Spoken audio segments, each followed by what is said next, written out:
gentlemen, welcome back to the Dynamic Lifestyle Podcast. We have our amazing guest, the one and only Luke Johnson, all the way from the UK. Luke, how you doing today, man? I'm good, guys. Just want to say a big thank you, first and foremost, for having me on your amazing podcast. And am I the first Brit on the podcast? You know what? You are, so cheers to that. I'm very competitive, so now it's just like, bang, beat Yeah, that. I've got that title. You can't take that. you can't. No, that's it's like a day in in memorabilia for that. So It's down in history. exactly. So we'd like to start off our podcast, just kind of introducing the guest. So if you want to kind of tell us what your story is, who Luke Johnson is, that'd be awesome. Cool. I'm going to try and be brief with this because I could go on for a while. And I don't know how long your podcasts are. So, who is Luke Johnson? God damn it. Well, I'm the founder of Shredded by Science, but leading up to that, this is my story. So, when I was younger, I ain't going to go from when I was born. Yeah, when I was born, and then day two and day three now. So I think we may touch base on this as well, so we may cover that. But when I was younger, I was always into sports. My sport was karate back in the day. Competed at international level, was English karate champion Kumite under 16, broke my wrist in the semi-finals, got Junior Sportsman of the Year in my sort of town. And parents had always used to say, "Look, what do you want to do when you grow up?" And I'm like, "I don't know." And I was 5'3" in year 10, which is like 14 years of age. And now I'm 6'1", so it's quite thingy. I started playing basketball and then I grew. There you go. Yeah. So all my friends were getting jobs in like retail and selling stuff like that. And I was just like, I don't want to do that. So when I went to university, so I'd done A-level PE, went to university, was doing a sports science degree, and then started getting into the fitness side of things. Obviously, at the time, if we're going like body types, which there is no research, by the way, which supports this, I was a typical ectomorph purely because I didn't lift the weights. And I started getting into the fitness, and I was always fascinated with anatomy and physiology. I know most people hate that type of thing, but it was always fascinating me how the human body sort of functions and how it adapts. So doing a sports science degree, I thought, right, I'm not going to get a job in a shop. So I'll do my level 2 fitness instructor qualification. Done that in 2 weeks, got a piece of paper, started working in Bannatyne's gym. I was doing 1 day a week, finished my sports science degree. And over here, you can't just go in as a personal trainer. So then I had to do a personal trainer qualification, which I'd done via distance learning. Started doing personal training. I was like, hang on a minute. People are dictating my time, but I have to get up early to train people. I can then train myself, and then I've got to train people at lunchtime, and then do whatever I want to do, and then go and train people in the evening. So it weren't really for me. So I'd done it for a while, and I still do it to a certain degree part-time, not for the last few years, but this was my 30 now. So I've been in the fitness industry coming up to 12 years. I know I don't yet look that old, but I did shave today just for the podcast. So yeah, new personal training weren't for me. So in regards to a full-time job, I wanted to do a PE teacher, a secondary PE teacher, but I got declined. So bang, setback. They said, you don't have experience within the PE curriculum. So I was like, okay, thanks for that. So then one of the guys, I used to teach a spin class, and I still like spin because that was my night out. Every Monday, the tunes were on, the lights were on, the flashing lights were on, the microphone, I was center of attention. I like being center. I'm like, I like being center of attention, or just leave me alone. I'm in between. So then the guy Plus the spin classes are full of women. Exactly. Yeah. It's always weird as well. I was always be like, why are the women always sitting at the front and the guys are like front center, and the guys would be like at the side or at the back? And I was just like, do you know when they wear them low cut tops, you think, well, yeah, let's look eye contact only. Keep it professional. Yeah, so spin back in the day. I didn't do aqua aerobics or anything like that. I drew the line at that. And yeah, I was like, I'm not gonna, like, you're getting hot and sweaty, and the last thing you want to do is not be in the pool. You probably want to be in the pool. So one of the guys was at Lewisham College, and he said, well, there's a new guy, head of sport. So he's like, gave me his email address on Friday. I emailed him on Saturday. He got back to me on the Monday. I think I went in for an interview on the Monday. And then I started teaching as a lecturer in further education. So I was teaching on level 2 fitness qualifications, level 3 PT, BTEC nationals, apprenticeships. I'd done that for 5 years while I was still doing personal training. And I did do a boot camp class as well. So I've done it all. Yeah, damn. Yeah, the old boot camp. So yeah, from then it was going well, lecturing. But again, I was teaching the standards, which were not evidence-based, if we put them politely, and I won't rip into them, but they're not really evidence-based and they're not current when it comes to current research. So then my girlfriend told me she was pregnant, and I was like, damn, I have no money to my name. And that's when I started online coaching, because at that time, you guys might have gone through this phase where you think you want to be that fitness model on the front cover magazine. Everyone's been through it. Any male's been through it. Like, yeah, I'm gonna be that. I'm going to be on men's health, men's fitness, whatever it is. Guilty as charged. Exactly. So when my girlfriend told me she was pregnant, it weren't, and I'm not going to have a story where people are like, I was on the breadline, I had no money to my name. I was getting paid £33,000 a year, living at home with mummy and daddy. And I didn't have anything. Like, there was no stress, no nothing, but I just didn't have anything to my name. So then I started doing online coaching. But during my fitness model crazy days, there was an online magazine. It was like 3 or 4 weeks notice. It's like, you can submit pictures and you can get on the front cover of the magazine. So, right, let's do this. So I ended up eating full bro, no carbs for breakfast. The only times I was allowed carbs were in the evening. I was doing GVT training. I was basically just full bro at that time. Managed to get in decent enough shape though in like a 4-week period. And then I posted up a picture of me with an ice cream 10 weeks out with a hairy chest. And then me with, after doing about 300 push-ups, it's like baby oiled up. And even then I was probably only at like 10, 11% body fat at best. But I made the most of it. Didn't actually hear back from the fitness magazine, so their loss. So that was my fitness model career down the drain. It didn't last long. But then I posted it on Twitter, and I know we just spoke about Twitter, and that was what I used to use back in the day. That was the thing. I think I've got 4,500 odd followers on Twitter, and everyone was like, "Can you train me? Can you train me?" And this is when online coaching was still relatively new. There's a few people doing it, but they wasn't doing it properly. They was doing it personalized, even though it was cookie cutter. Basically, they just changed the name on their 8-week shredded plan. We know who they are. You guys have probably seen the same plans. Everyone wanted me to coach them. I was like, well, I can't, because I'm doing a full-time lecturing job, 40 hours a week. But then I went on Twitter and Facebook and I said, right, I'm looking for 8 people to pay £100 for 8 weeks body transformation, because it was body transformation back in the day. That was when I was sort of semi-bro. I was like a semi-brosif. And that was probably when I got the best transformation results, because they were having restrictions on what they could eat. They could only do this, they could only do that. And it just sort of went from there. And I emailed Alan Aragon. I know Alan Aragon's a good friend of ours as well. And said, do you want to come over to the UK? I'll put on a seminar, a conference. He didn't get back to me. I sent him another email. He got back to me. He said yes. And I thought, damn, I'm a lecturer, a dad to be, and a fitness model wannabe. And Alan's just said that he's coming over. I only wanted him to come over because I just learnt of Alan maybe a year or so before. And I thought, right, it'd be good, because everyone complains. There's 2 types of people in life: people which complain and people which don't complain, just take action. So I'm very much on the other side. I've got many, many weaknesses, but I've got a few strengths, and I know what they are, and I use them well. So then once Alan agreed, it was like, bang, let's get that momentum. And momentum's out. I contacted Dr. Brad Schoenfield. He said yes. I contacted Eric Helms. He said yes. So then I was in this position where we made a lot. Alan's thing turned over £27,000 for a weekend without no marketing business experience or education at all. So then I quit my job. Just had a young son. Parents are like, you can't quit your job. You're getting paid 33, 35 grand a year and you can't do it. But I already put the work in. I already had a sufficient amount of online clients. I had that additional revenue stream. I had the conferences, and I had the self-belief that I'm never going to fail. Well, I'm going to fail, but I'm never going to chronically or long-term fail. Yeah. So then that's when I launched Shredded by Science, because I knew early on that I'd be limited to the amount of money I could make based on how many clients I could take on with a personalized online coaching business. Took on 1 coach, took on 3 coaches, and then we ended up going to 12 coaches. And then our avatar back then were Johnny, who was 25, who wanted to get shredded so he could basically get laid. We're on a lad's holiday. And then using my teaching experience, qualification, as well as now my evidence-based science knowledge, I thought, right, let's create the Shredded by Science Academy, which is the personal trainer qualification you wish you had, but you didn't.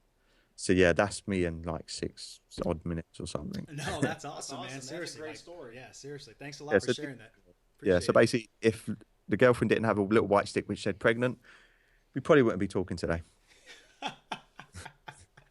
I love it, man. All right, so you have elite fitness mentoring, is that correct? And Not anymore. Not anymore. Ah. Okay, so you got Shredded by Science Academy. You got Shredded by Science. You're doing, you put together speaking events, right? What else are you doing?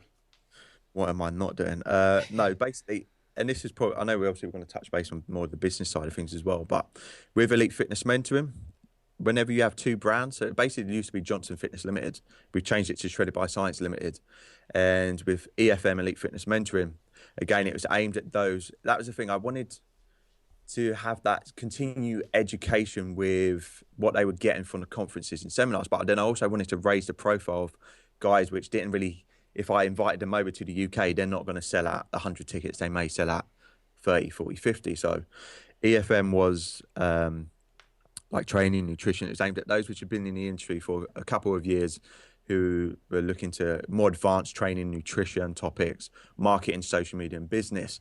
But then when you've got two sort of sub brands, you've then got lots of social media. You've then got all of that to contend with. So what we've decided to do now is Shredded by Science Elite.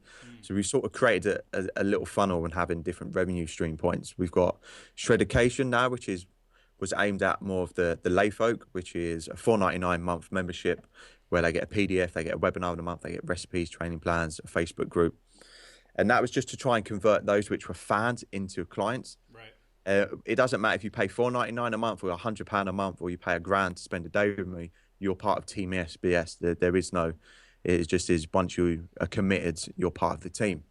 So then with the SBS Academy, we wanted that to be more of the formal training, nutrition side of things, with a little bit in regards to touching base on setting up a fitness business in Module 4. But now with Shredded by Science Elite, we've now got it all under one brand, and it's aimed at marketing, business, social media, specifically for fitness. And what you guys will know as well is there's so many marketers out there. And I'm like, okay, if you're really good at marketing, why are you just a marketer? Why are you not running a business and you're using your marketing skills and knowledge? And why is it that you're working at a university teaching marketing, getting employed by someone else? If you're so good at marketing, you would know. I would just need to, again, some people are not that good at business, or they might not have the expertise to run a business, but if they was good at marketing, they would team up with someone who does have their weaknesses as strengths and build a business, in my opinion. So I learned with the SBS Elite, it's basically what I've learned over the last 2-3 years. Someone who's lived it, who's created a successful online fitness business, making 6 figures in Great British pounds, not American dollars, within the first year. And yeah, so we just wanted to focus more on actually context for the marketing, because most fitness professionals, and they don't enjoy the marketing, they don't enjoy the social media, they don't enjoy the business side of things. They've not, it scares them. They think of Facebook ads and they're like, Yeah. So I knew early on when it was Shredded by Science Elite, I had to get away from being in the business and working on the business and looking at where my, not really weaknesses, but what are the things I've not actually dedicated any time to. And I knew that I needed to learn about marketing, business, social media to be able to have a successful company. Absolutely. Rather than just being a successful individual. Yeah. So, man, how the hell do you balance all these things out throughout the week? I'm a type of person when I'm either really organized or I'm not organized. And now with business, some people will be like, you have to have a business plan, you need to have everything in place. Yeah. I don't really agree with business plans as such, because especially for me, it may work for some people, because if it's like, oh, by year 1, I need to be here, and by year 2, and by year 3, and by year 5, and whatever it is. But as we know, and we're going to touch base on later on, is that things change. Like if we look at 10 years ago, there weren't, the marketing was dominated by the big companies who had all the money to spend on TV ads. Yeah. Now the little guys can play. Now I can create Snapchat geo filters and upload memories, and that it's a much more level playing field. So in regards to balancing things, I'm the type of person where I need to be doing something new. Like I need something new to get my teeth into. But then also what you find is if you don't actually get something up in place and have the right people in place to manage what you've set up, then that's not a good thing, because then you've got your hands in too many pies and nothing's really successful.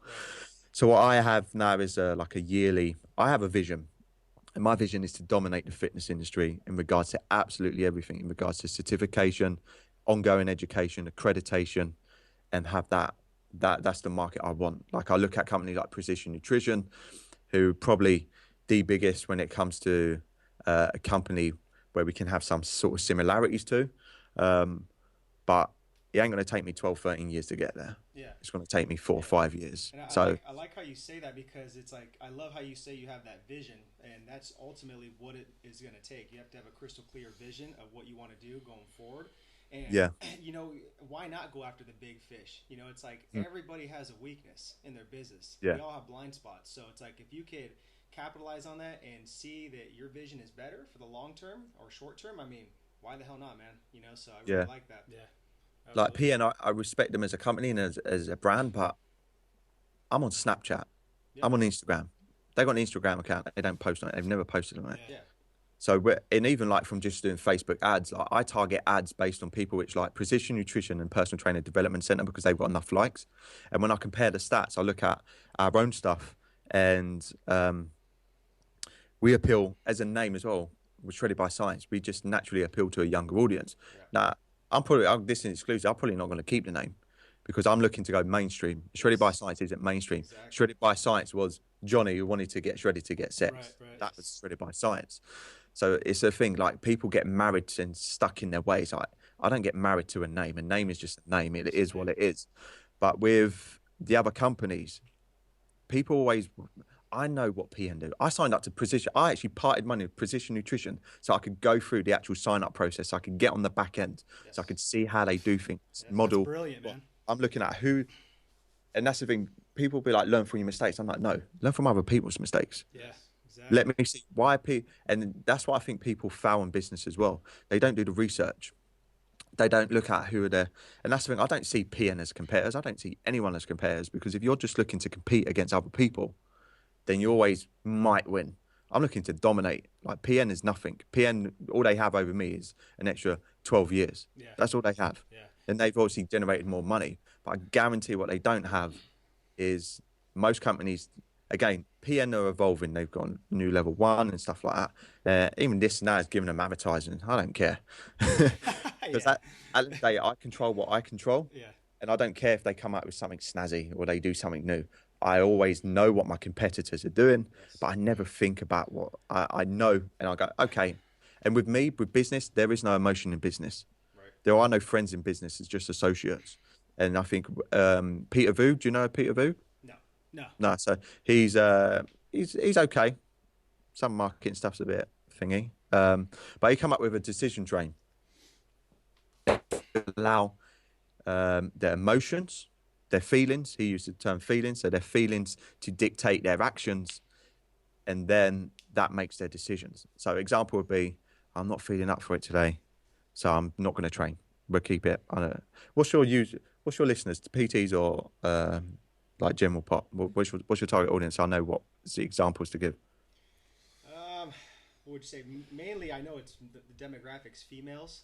So I would say beginner to intermediate. Or people that are intermediate, like on that cusp of wanting to compete but don't really want to put their whole body into it. You know what I mean? Right. Yeah. Cool. So let's say you're a female who's lifted weights for a little while. You've maybe stopped for a while. You've put on a bit of weight. Self-esteem's down. They end up having the feelings of like getting back into it. They don't want to go to the gym. So then that they allow those feelings and emotions to dictate their decisions, their actions. So they don't go to the gym, and then their decision is, I'm a failure. I'm not going to do it. And what Peter Vood said is, with business, to take emotion away from it, to make a decision, to action, and then get the feeling. And that's very much like what I live by. It's like, whenever I make decisions, there is no emotion. And I always ask myself, what's the worst that can happen? Right.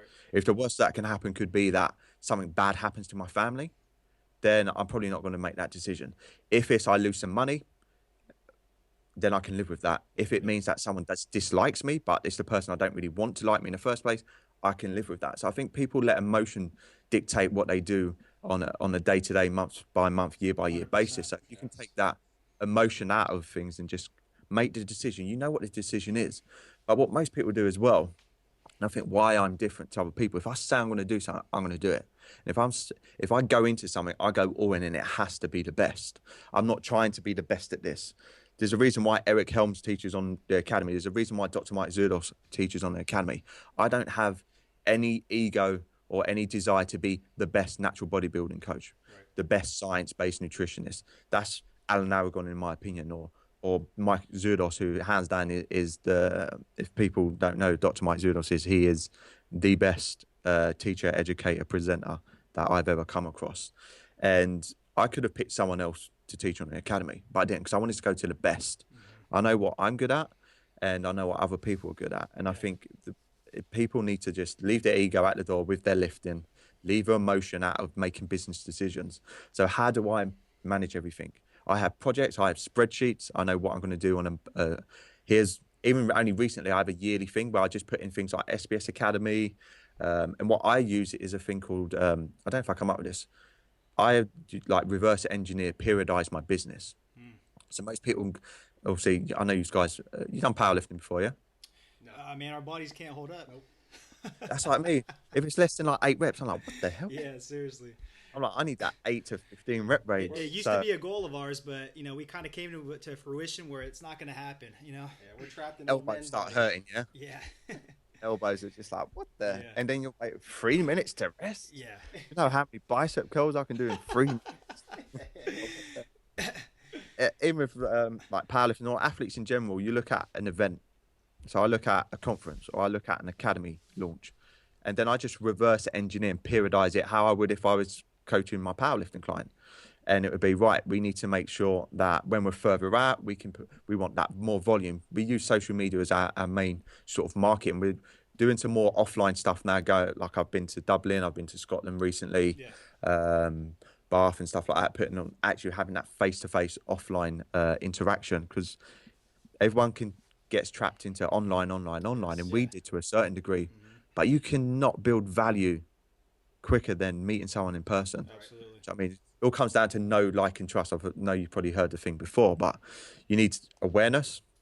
You need someone to like you, and then you probably heard problem, value, solution as well.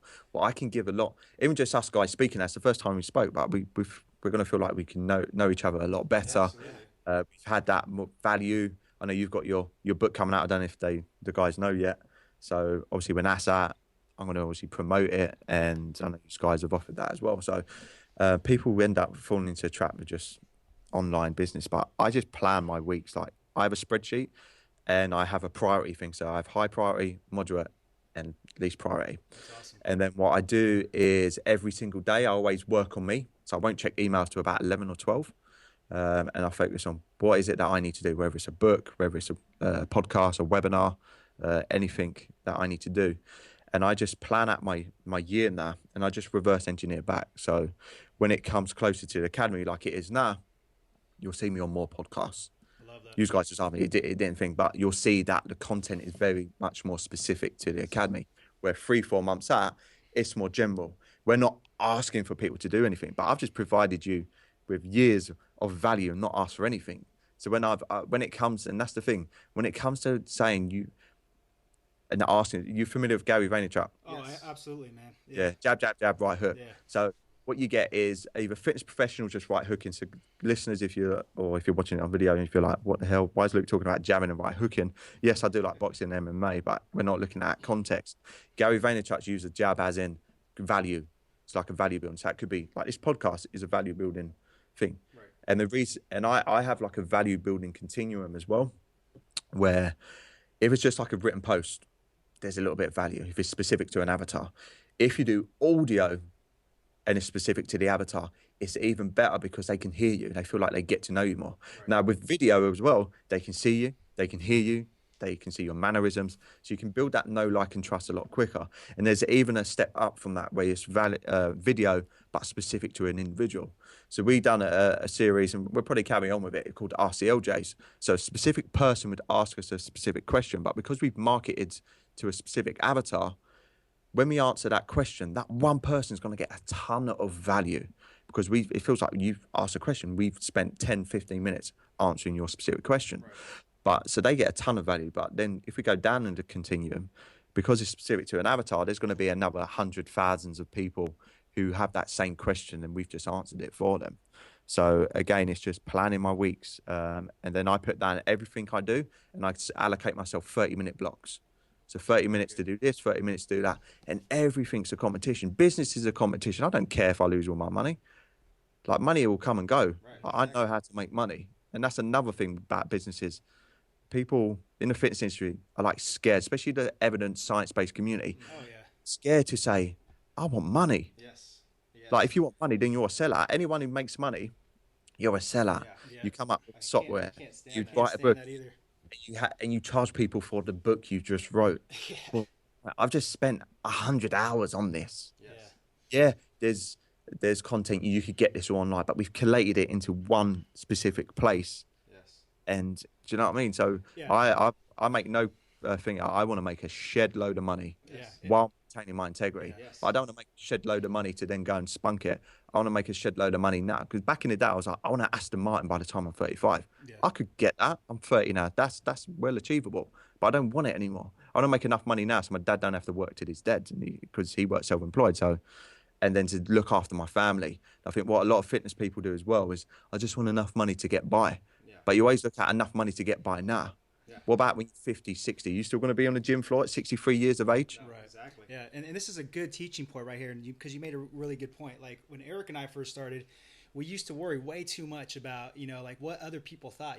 This whole evidence-based crowd, like, oh, we have to sell this. Are they going to think that we're sellouts or we're all about money? And for all those people that are listening right now, they're, up and coming coaches or, personal trainers. If you know you're delivering value, then honestly, don't give a fuck what anybody else thinks. Just keep doing what you're doing. Swearing. Yes, And, you've said it. and seriously, because there's nothing else that like pisses me off more than that is when you have something valuable to deliver and you second guess yourself that you're all about the money and stuff like that. So don't ever think like that. It's not. It's just not a good way of thinking. I mean, money. It's a great motivator, but like you said, as long as you're keeping your integrity, not doing anything, shady, and all that, there's nothing wrong with it. Yeah, I said I'd rather, if I sold that, I'd rather be homeless with no money Yeah. than to that, because, and that's the thing, people do sell out. So as you said, you've got to make sure you have the right intentions. And what people look at is there's very short-term focus, where they look at, okay, I can make a few £100,000 doing this or doing that. But then, okay, let's say you just made $1 million and you made that in a year. But because of what you've done and your actions that you carried out, that means you can't make no money for the rest of your life. So good luck with that million spreading out over 30, 40 years. Yeah, I love it. You know what I mean? We could talk to you about this I for know, days, man. This is going We on. ain't even going scripted. This yeah, fucked up. It's just like, It's all fucked up. We know how life throws us obstacles, challenges, all the time. It's part of it. Success and entrepreneurship is a roller coaster. So, what is your biggest challenge right now, and how are you dealing with that? the girlfriend's not that well at the moment, so she lets you know she ain't well. No, so she's if you're following the vlog, yeah, so she's not doing that well. She's had blood test after test after test.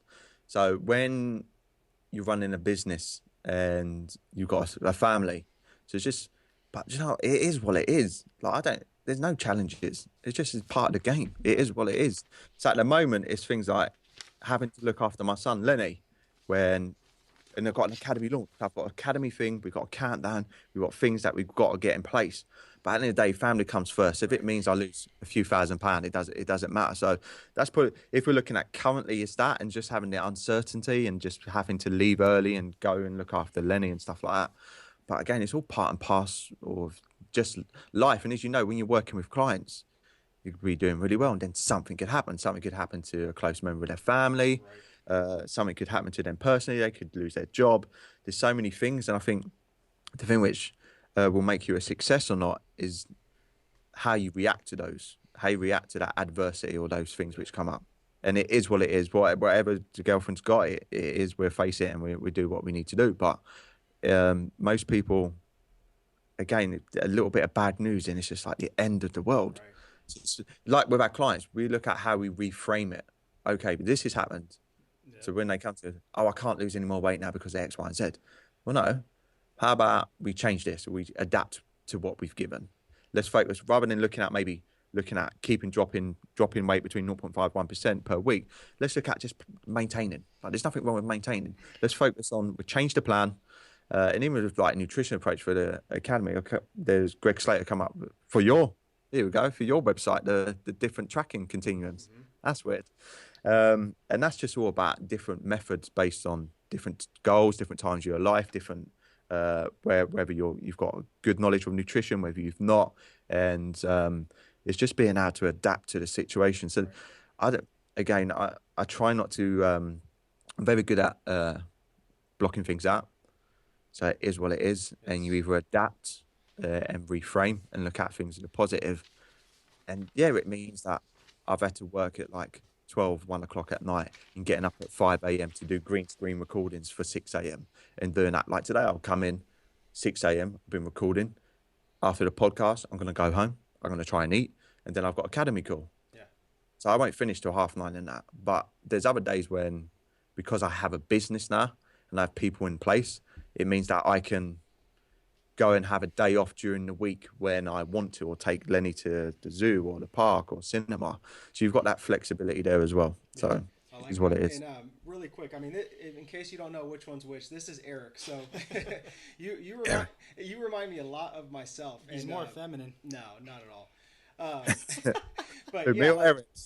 But yeah, you just remind me a lot of myself, because I mean, I'm very good at blocking things out, you know, and I've been working on myself to be a little more vulnerable as well, and I've called myself out on it. I need to do it, and you know, even in our upcoming book, we talk about this in a chapter called turning adversity into a blessing in disguise. So we use the reframing principle to, you know, think of something that's an obstacle or a challenge as a blessing in disguise, and you have to adapt to it. There's not much you can do. You can sit there and pout, you can sit there and cry, but at the end of the day, you can sit there and get up and just, you know, move on with it and adapt to it. Yeah, I think another thing is when the day you take responsibility for everything in your life, Right. the better it will be. Absolutely. The day you take, as in, this is happening because of this. Like you have full control. So as you said, if there's a barrier, well, I'm either going to jump over it, I'm going to skid around the side, I'm going to smash through it. Right. Do you know what I mean? It's just, and again, it's just like a mindset thing. Yeah. And most people, do you know what annoys me as well is, it's the taking part which counts. And I'm just like, even from a young age, I was very competitive. Like I hate to lose. So I'm only going to go in if I know I'm going to win. Yeah. You know what I mean? If I really believe that I'm going to win. And when I used to do karate, I was successful with that. But then as you get older and things happen, you go to university, you have your own business, you start working, I lost that. I didn't lose the competitiveness, but my competitiveness now is in my business and the desire. With me, I don't, like some people offer money or doing stuff like that. And I'm just like, if you really knew me, you knew that ain't gonna, I want legacy. Right. I want people to know. I want it so that Len, when he's older, he has something. If he wants it, it's something's there. And like money, I think when people have money, or even just like the unit that I just recorded this morning, is looking at your reasons for getting into an industry or into a career. Is it extrinsic reasons or is it intrinsic reasons? If you're getting into a business or an industry just because of the extrinsic values or rewards that can be, you're probably never going to be intrinsically happy. Yeah. Man, honestly, like I fucking love that. Whew. I love you, man. Like you Boom, remind I'll me get of to that you next remind me of podcast. Eric and I. You know, Eric and I are Latino. You're in United Kingdom, but damn, I mean, everything you're saying is like spot on. It reminds me just of Eric and I. You even got the hair going, man. Yeah, I grew this for you. I knew it was coming. No, this is awesome. All right, so we're going to switch gears into the rapid dynamic questions. So these are kind of like rapid fire questions, but you know, it's funny. I want to tell the audience real quick. We had probably about 15 questions we were going to ask Luke, right? But I think you guys are going to get more value just out of this conversation rather than just the questions we asked. So just giving you guys a little heads up there. All right, man. So what are you currently doing self-development wise right now? Every single morning, it's either reading a book, webinar, learning something. Whether at the moment I'm fascinated with Facebook custom audiences and the new pixel and stuff like that.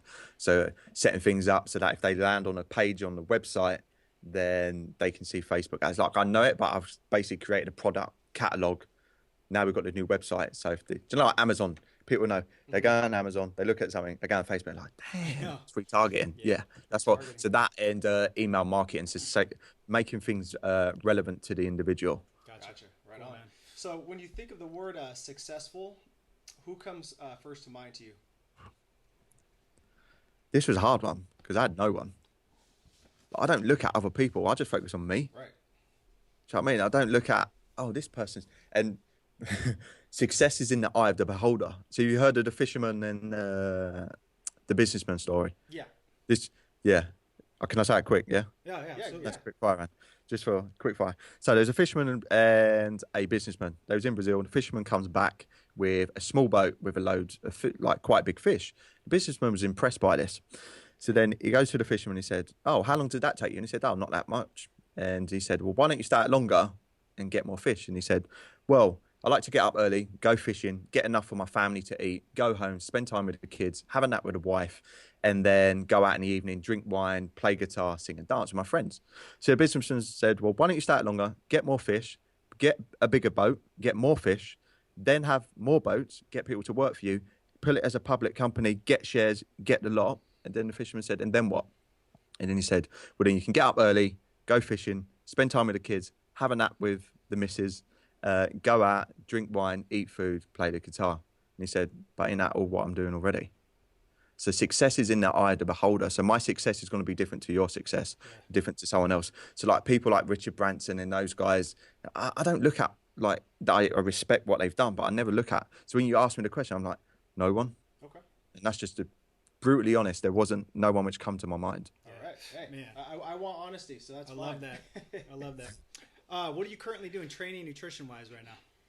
Cool. Yeah. So training, I'm actually competing next year. Helms Really? has Nice. agreed to prep me. Yeah. So Nice. Helms has prepped me. So yeah, when you have your own business, there is no start and stop. So you can get quite chubby quite quick, which was my case. And so at the moment, I'm training like 3 to 4 times a week. I don't have a specific plan. I go in there, I hit like horizontal push, horizontal pull. I'm working on my weaker body parts at the moment. So I'm going on holiday in like a week and a bit time. So I'm in like a moderate caloric deficit. So it's just whole body, but with a focus on more of back, hamstrings, delts and stuff like that. Okay. So just going into the gym, doing what I want to do. And based on how I feel, so sort of auto-regulated in regards to sets, reps, and exercise, as long as the foundations are there. Regards to nutrition, I'm not tracking macros. I track protein very loosely. So basically, what I do is I try and eat as least as possible based on that day.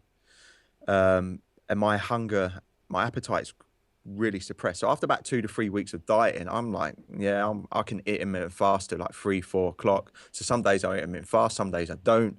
It's just a case of hitting a protein target. Some days I might be on like 1,700, 1,800 calories. Other days it might be 2,700. So very much my training is auto-regulated. My nutrition's auto-regulated. Yeah. If I've overeat some days, then I'll make sure that I undereat on other days. And that is simply how it is. Cool, man. Sounds very I like flexible. it. I like it. So Yeah, what does pretty Luke, flexible. what does Luke Johnson like to do for fun? No holding back. Yeah. Probably just spending time with my son and Nice. like And him how dressing old's your up. son? He's coming up to 4. Wow. Nice. Okay. So yeah, doing that. I like a bit of Call of Duty. Do you know what I like as well? Trashy TV. All right. Like when you put the work in, and like I like putting the work in as well. So I watch some real trashy TV just because it makes you feel better about your own life. You think, damn, life could be worse. Have you seen these people on Big Brother? Have you seen what they're like? So what I like doing, spend time with Len, talking to guys like you about fitness and stuff like that, because it's very rare that you have people with the same interests. Bit of Call of Duty. As you said, I either like being center of attention or I like to be on my own. Nice. Okay. All right, man. So we're writing a book right now, like we told you. It's called The New Era of Fitness. So would you say that we're in a new era of fitness right now if you kind of look back the past decade? If so, why? Yes. I actually just done a mini course for SBS Elite called The New Breed of Personal Trainer. Yeah, So it's good. We're in sync. So I'm looking forward to the book. I could do a comparison on my Dublin talks, like personal trainers in the 90s versus 2016. So in the 1990s, it was more of like a factory worker, where a client would come in, they would beast them for that hour, off you go. No ongoing support, no nutrition, no Facebook community, no online forum. It's just come in, pay me for my time, off you go. And there wasn't really any additional support. And I would probably say, even to this day, as online coaches, we probably provide more support to our online clients than a face-to-face PT does, because we need to know the metrics, we need to know their macros, we need to know their measurements, we need to know if their hunger levels, their energy levels, we need to know that information to be able to make the correct decisions based on that. So, and you have Facebook. So back in the days, it used to be trainers coming. They only really had offline marketing. Right. Like they had to travel Yes. Yep. to go to seminars, to go to conferences. Yep. That's when you had like the Poliquins, the Paul Checks, and those guys like that, and that's all they had. Do you know what I mean? There wasn't online courses where there wasn't an online academy. Do you know what I mean? There wasn't that back then.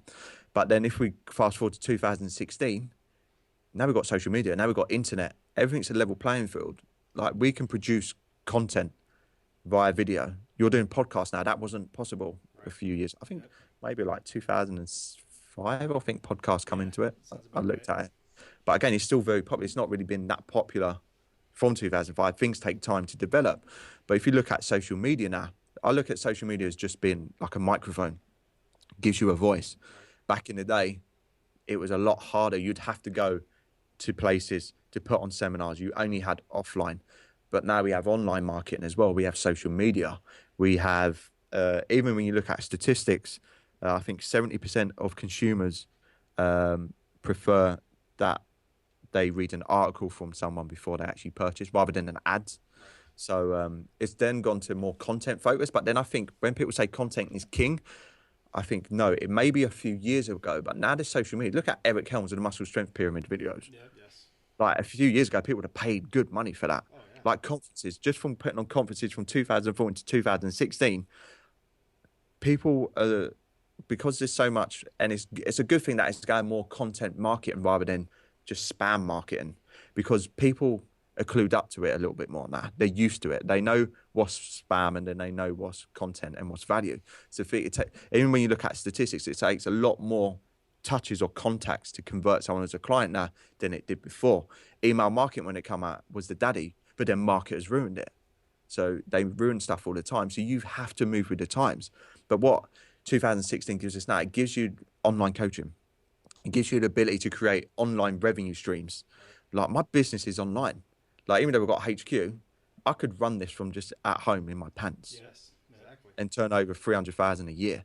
Yes. So, I mean, you couldn't do that back in the day. No. Well, I wouldn't have been able to. So it gives you a lot more opportunities to monetize things, having an online product, selling ebooks, selling courses and stuff like that. So you need, if you're still that person training in the 90s, you're going to get left behind. Yes. Like people who just think people expect, because we've raised the standard, people expect a lot more from an online coach or a personal trainer. They expect some nutrition guidance. But again, you've got to realize that unless you're a registered dietitian, you can't really say you need to eat this by this and that. But they expect that ongoing support now. They expect you to have social media accounts.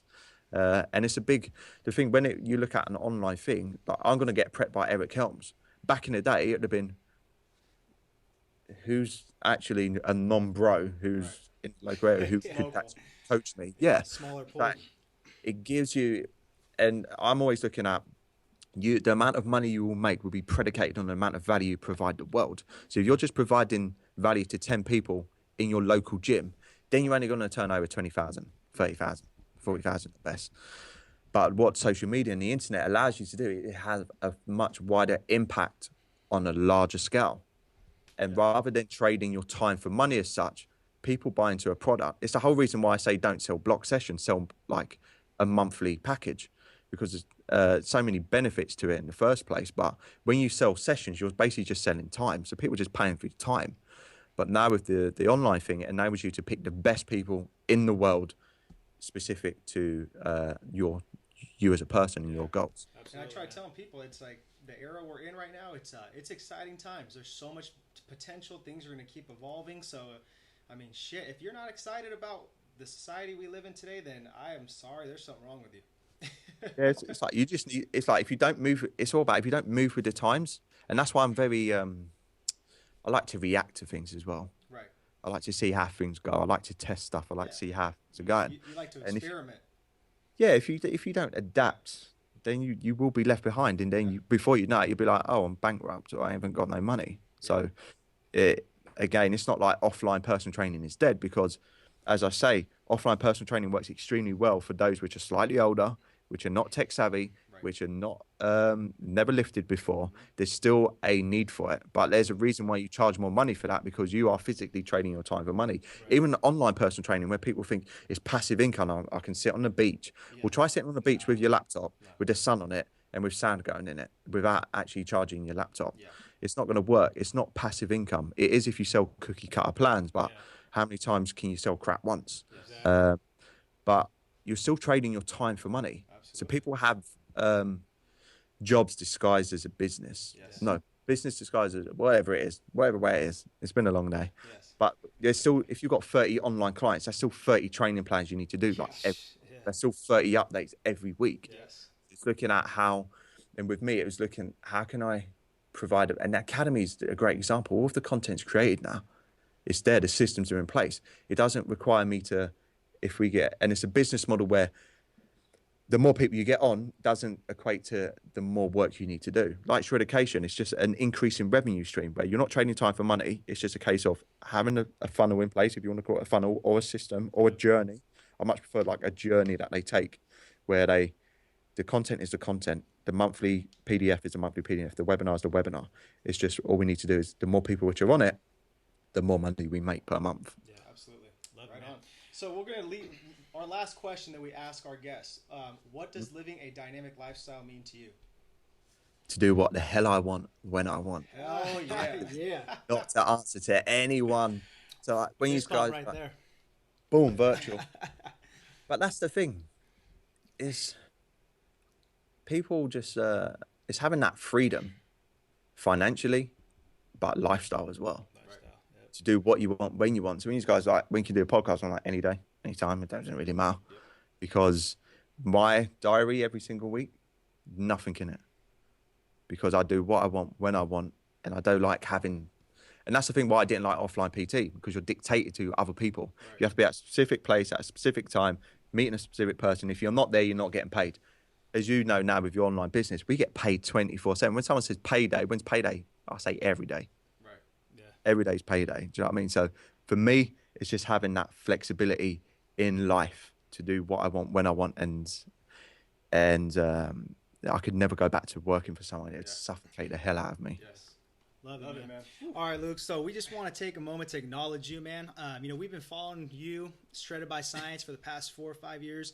Seeing everything you guys are doing.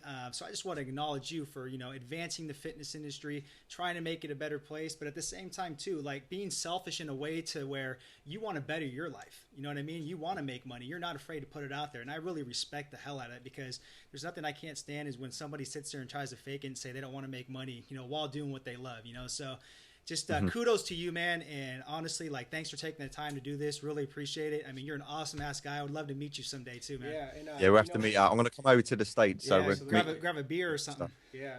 Definitely. And everything that Chris said, I agree 100%. I just want to thank you for today, man. Like, it's hilarious. I had a dentist appointment lined up at 11 a.m. So your teeth are amazing, by the way. Thank you. But I'm like, I ain't cooking that. But I'm missing this dentist appointment because I was just, man, you caught my attention. I was intrigued. I learned so much from you today, just on a whole nother level. So thank you so much. I appreciate it. I really appreciate it, Chris and Eric. I really, really enjoyed it. You great questions, great interviewers, and I'm looking forward to the book dropping. Awesome, man. Thank you, man. All right, so where can our listeners follow you and your work? Okay, I'm just going to give you one simple thing to do. Go to shreddedbyscience.com. At the top, there's all our social media. Okay. If you basically want more training and nutrition knowledge, follow us on Instagram or Facebook. If you want me doing marketing business side of things and my son Lenny dancing and DJ Khaled impressions, then follow me on Snapchat. All right, man. Shred by Science, every single platform at Shred by Science, or go to the website and just click on the links. Awesome. So we'll post all that in the show notes for you guys. All right, Luke. Well, thanks so much, man, for your time. We'll definitely be in touch. And yeah, thank you so much. Cheers, guys. Take care. Take it easy. Bye. Thanks, guys, for tuning in to our video. We really, really appreciate it. And before you guys go, make sure to subscribe below to our newsletter so you guys can get our free and new book, The 4 Pillars of Becoming Dynamic Within Fitness.